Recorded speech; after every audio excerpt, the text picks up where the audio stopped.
The galaxy had been ruled by hunters for a very long time. They were large, fast, and proud. Their ships were sharp and dark, built to scare anyone who saw them. These predator species believed one simple thing: fear was the only true law. If a world feared them, it obeyed. If it resisted, it was erased. Many worlds had fallen this way. Small planets with weak defenses surrendered the moment predator fleets appeared in their skies. Cities went silent. Governments signed away their freedom. History across the stars was written by those who hunted, not those who hoped. The predators enjoyed this order. They met in great halls and told stories of conquest. They counted planets like trophies. To them, the galaxy was a feeding ground, and every new species was judged by one question only: how easily could it be broken? Far from these halls, in the quiet edge of known space, something unusual appeared on long-range scanners. A group of small ships moved slowly, without weapons powered, without defensive formations. They did not hide. They did not rush. They simply traveled forward. The scanner officers paused. They checked again. The ships were real. Reports moved upward through predator command channels. An unknown species was entering restricted predator territory. No request for permission. No sign of fear. When the reports reached the predator leaders, laughter filled the chamber. The ships were small. Their hulls were smooth, almost fragile in design. Energy readings were low.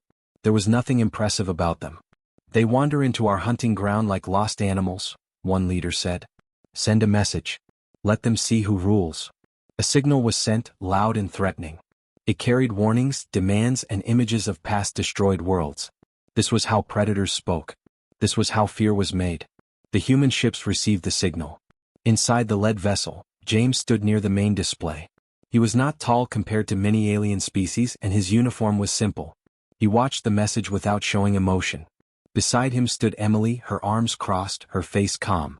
Michael sat at a console, reading data and quietly recording everything. They did not flinch at the threats. They had seen worse warnings in human history. They had grown up learning about wars, disasters, and survival on a harsh world.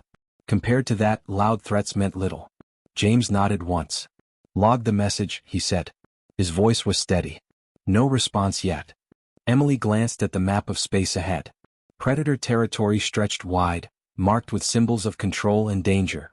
"They want us afraid," she said. "That's all they know." Michael adjusted the scanner settings. "They're watching closely, expecting panic." The human ships continued forward at the same slow speed. No weapons activated. No shields raised beyond standard safety levels. To the predators, this looked like weakness. Predator scouts moved closer. Their ships were massive, covered in weapon ports and jagged armor. They surrounded the human vessels like wolves around quiet travelers. From the predator viewports, humans looked small. Their movements were controlled, almost relaxed. No shouting. No frantic orders. This confused the hunters. "They don't understand danger," one predator officer said. "They will learn." The predators sent another message, closer this time, louder, filled with direct threats of destruction. Images of burning cities flashed again, meant to crush hope. James watched it play out. He remembered stories from Earth, stories of times when humans were threatened with extinction. Humanity had learned long ago that fear could not be allowed to rule decisions. "They think we're prey," Michael said quietly. Emily nodded. "They always do at first." Predator records were updated as the encounter continued. The new species was given a classification. Physical strength, low. Technology, moderate. Aggression level, unknown. Threat level, minimal. James, Emily, and Michael were listed as observers, not leaders.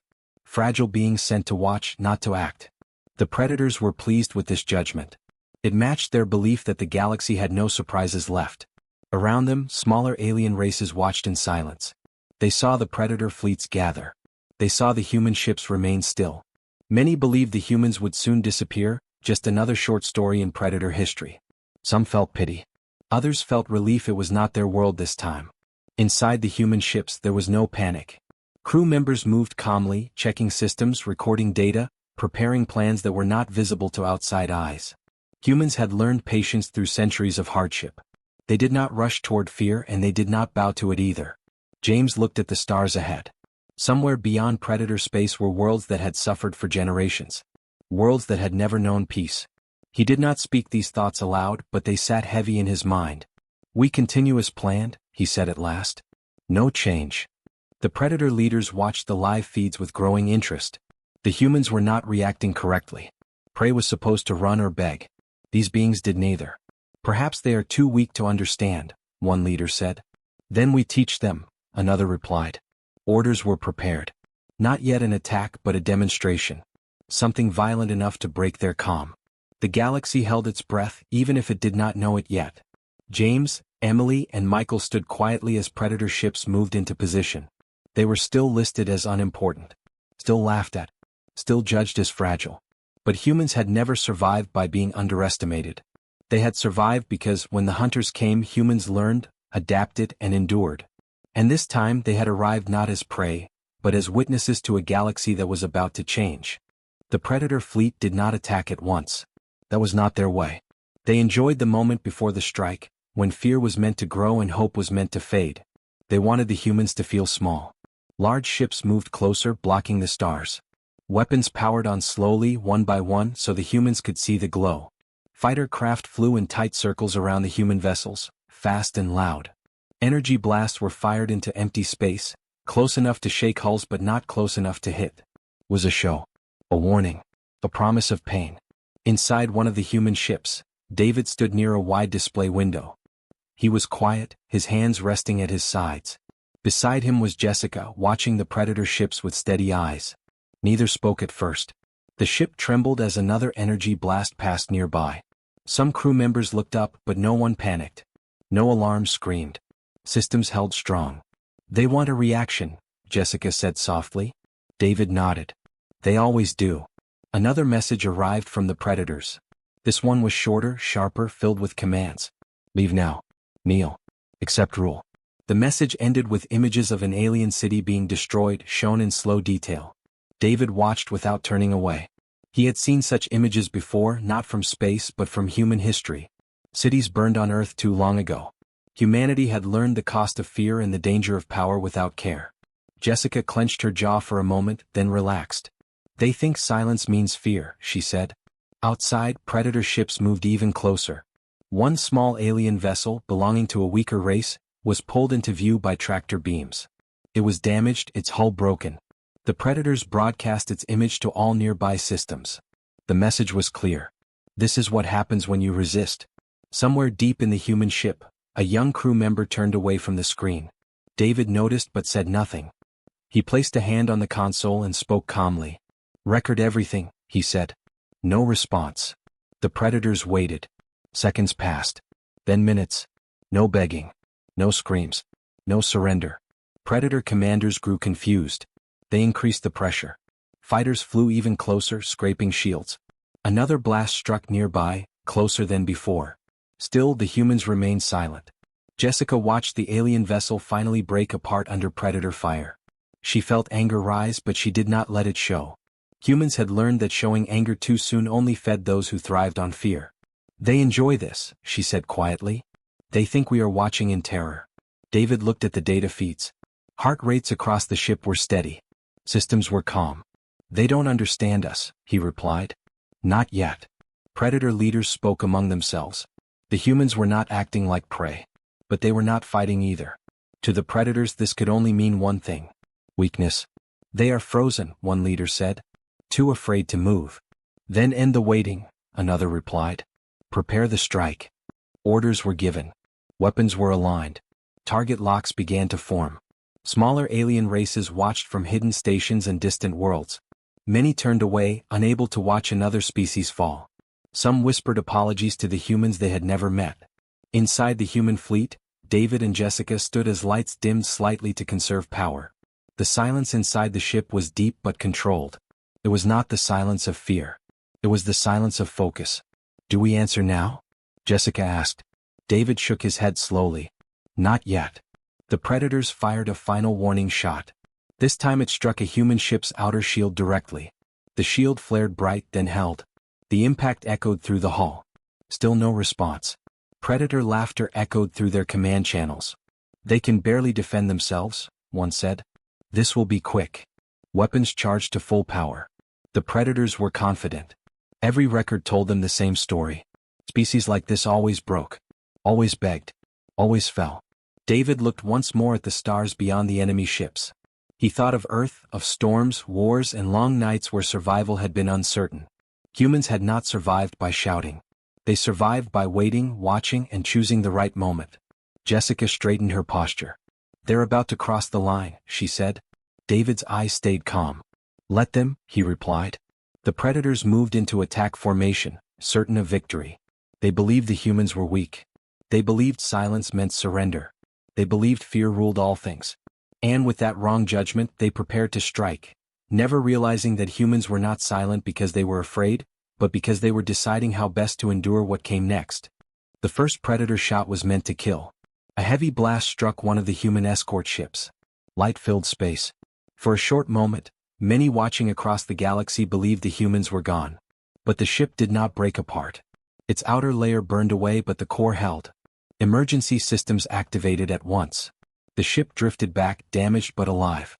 Inside the human fleet there was no screaming, no chaos. John stood at a command station on a nearby ship. He watched the damage report appear on his screen. He did not shout. He did not curse. "Begin evacuation plan," he said calmly. Ashley stood beside him, already moving. "Sending routes now," she replied. Instead of powering weapons, human ships shifted position. They moved towards smaller alien vessels that had been trapped between predator fleets. Escape lanes opened quietly, carefully. Predator commanders expected panic fire. They expected wild attacks. They saw none. Instead, human ships moved with purpose. Small transport vessels slipped out from behind the fleet, heading toward damaged stations and frightened civilian ships. John watched as a predator blast struck near a weak alien station. The structure shook. Power failed. "Redirect Transport 3, he said. "Get those civilians out." Ashley nodded. "Already on it." Human evacuation ships moved fast but did not attack. They used shields and precise movement, blocking predator fire long enough for civilians to escape. No shots were fired in return. Predator officers stared at their screens. "They are ignoring us," one said. "They should be fighting." "They are saving others," another replied, confused. Then something changed. Daniel and Lauren were aboard a separate human vessel, far from the main line. Their ship was quiet, filled with soft light and steady screens. They were not soldiers in heavy armor. They were specialists. Lauren studied the enemy fleet patterns. "They rely on linked command systems," she said. "Break the link and they fall apart." Daniel nodded. "No explosions. No planet damage." His fingers moved across the controls. A signal pulse left the human ship. It was narrow, focused, and silent. It did not hit hulls or shields. It slipped through communication channels and power relays. One predator ship drifted slightly off course. Then another. Then 10. Weapons shut down across parts of the fleet. Target locks failed. Navigation systems began to argue with each other. Predator commanders shouted orders. Nothing responded correctly. "What is happening?" one demanded. They searched for damage. There was none. Their ships were intact. Their crews alive. But their fleets could no longer fight together. Daniel watched the results without smiling. "Fleet coordination is collapsing," he said. Lauren nodded. "No core systems destroyed. They can recover. Eventually." Another pulse followed. Then another. Predator ships powered down one by one, not destroyed, only disabled. They drifted like broken tools, harmless but whole. Across the battlefield, humans continued evacuations. John watched as the last civilian transport escaped a danger zone. He let out a slow breath. "All clear on this side." Ashley checked her board. "No human losses," she said softly. "Minimal alien casualties." Predator leaders could not understand what they were seeing. The humans were not attacking cities. Not burning ships. Not hunting the hunters. They were protecting.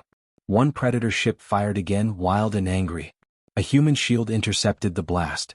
No return fire followed. "This makes no sense," a predator commander growled. "Why do they not finish us?" Because humans had learned something long ago. Breaking an enemy was easy. Stopping the need to fight was harder. Daniel leaned back slightly as another enemy squad lost power. "They're shocked," he said. Lauren glanced at a live feed showing predator command confusion. They thought strength meant destruction. Human ships slowly formed a wide defensive line. Not an attack formation. A barrier. Behind it, evacuation continued. Injured ships were guided away. Damaged stations were shielded. Predator weapons fell silent one by one. In the great predator halls, leaders stared at the data. Their fleets were neutralized, not ruined. Their worlds untouched. Their civilians unharmed. Fear crept in, not fear of death but fear of being understood. They could have destroyed us, one leader said quietly. Yes, another replied. And they chose not to. On the human command channel, John finally spoke again. His voice carried across open frequencies, clear and calm. This fighting ends now, he said. Stand down. No more lives need to be lost. There was no threat in his words. No pride. Only fact. The predators did not answer at first. Then, slowly, weapons powered down. Across the stars, those watching understood something new. Humans did not break when attacked. They did not fight to prove strength. They fought only when needed, and when they did, they chose to protect, not to conquer. And for the first time in a long age, the galaxy saw hunters face an enemy they could not understand, because this enemy refused to become what they feared. Silence spread across the battlefield. Predator ships drifted in place, their engines quiet, their weapons dark. Command channels were filled with confused voices, repeated checks, and rising fear. Systems that had never failed before refused to answer. Fleets that once moved as one now floated like broken pieces. Predator leaders gathered in their command halls and ships.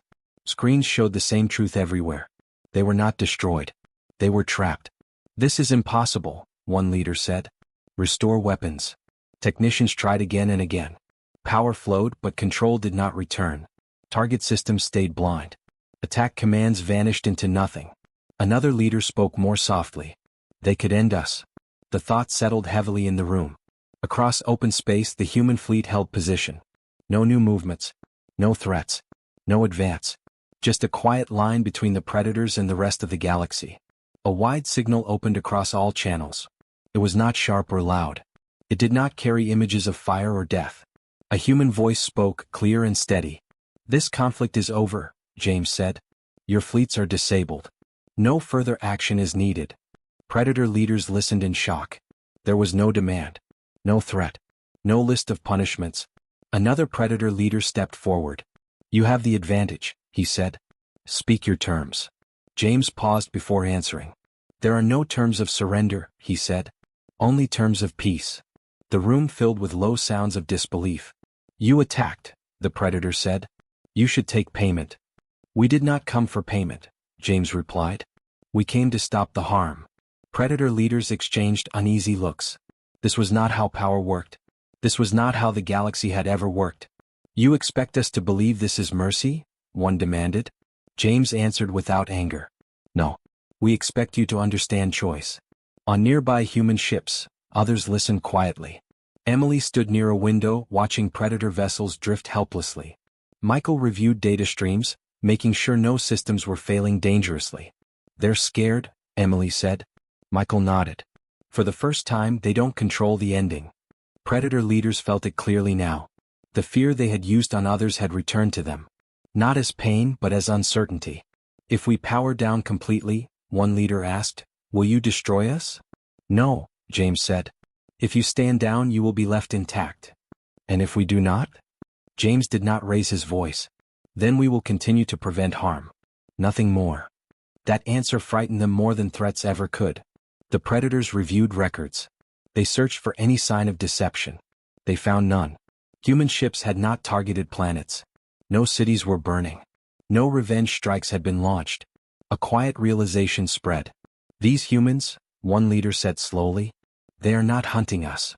They are guarding others, another replied. A memory surfaced among the Predators. Old legends of beings who survived harsh worlds. Creatures shaped by storms, conflict, and loss. We thought we ruled because we were feared, a leader said. But they rule their actions. Across open channels, James spoke again.